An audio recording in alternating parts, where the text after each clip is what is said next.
Shalom. Untuk mendengarkan firman Tuhan, marilah kita bersatu di dalam doa.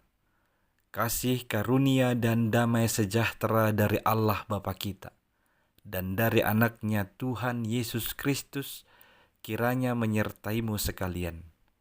Amin.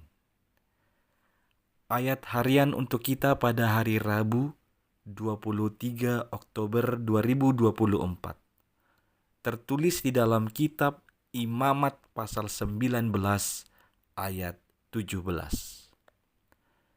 Janganlah engkau membenci saudaramu di dalam hatimu, tetapi engkau harus berterus terang menegur orang sesamamu. Dan janganlah engkau mendatangkan dosa kepada dirimu karena dia. Saudara-saudari yang dikasihi oleh Tuhan Yesus Kristus, membenci saudara di dalam hati itu sama dengan mendendam. Dendam itu berarti menyimpan akar pahit, menyimpan sakit hati, dan menyimpan kebencian terhadap orang lain. Apabila kita disakiti, dijahati, atau diperlakukan secara tidak adil oleh orang lain, memang secara manusiawi kita cenderung akan menyimpan dan berusaha melakukan pembalasan terhadap mereka yang menyakiti hati kita. Namun sebagai orang percaya, apakah hal yang tersebut layak atau pantas dilakukan di dalam kehidupan ini? Apakah seorang Kristen layak memelihara dendam di dalam kehidupannya? Imamat 19 ayat 17 berkata, janganlah engkau membenci saudaramu di dalam hatimu, tetapi engkau harus berterus terang menegur orang sesamamu. Daripada menyimpan akar pahit, daripada menyimpan sakit hati, daripada menyimpan kebencian, lebih baik katanya berterus terang menegur orang sesamamu. Semakin kita mendendam, semakin kita akan dibawa kepada tindakan-tindakan kejahatan lainnya. Karena orang yang mendendam itu pasti memiliki hati yang tidak bersih. Pikirannya akan dipenuhi dengan rencana-rencana yang jahat. Dan orang yang memiliki dendam terhadap orang lain itu sama artinya belum bisa mengampuni kesalahan orang lain. Bagaimana kita meminta pengampunan dari Tuhan kalau kita belum bisa mengampuni orang lain? Ini yang sering kita sebutkan dalam bagian doa Bapa kami.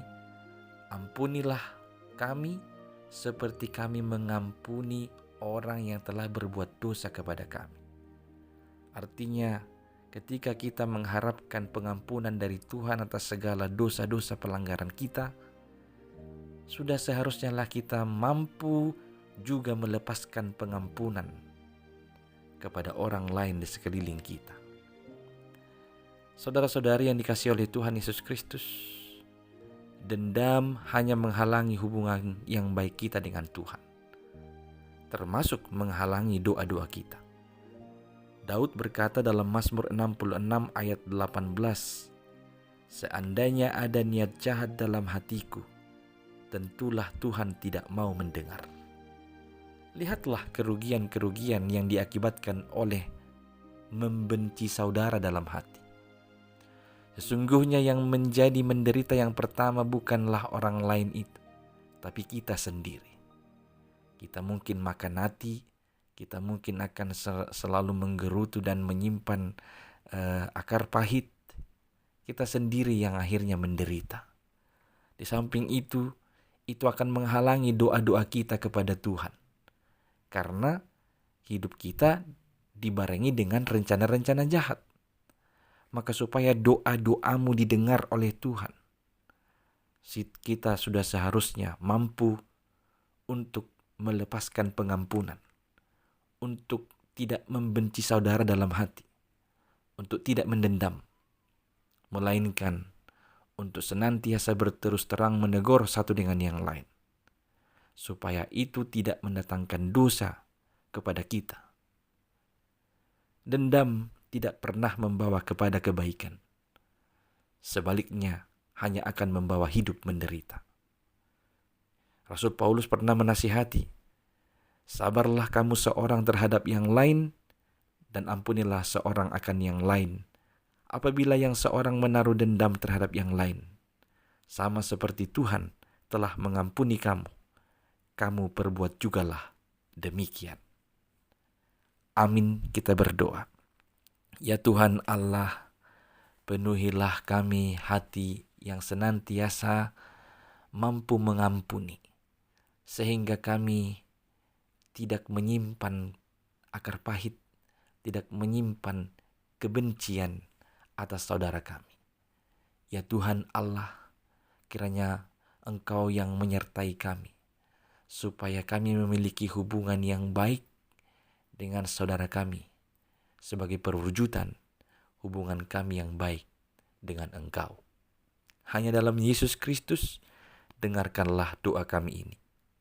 Amin.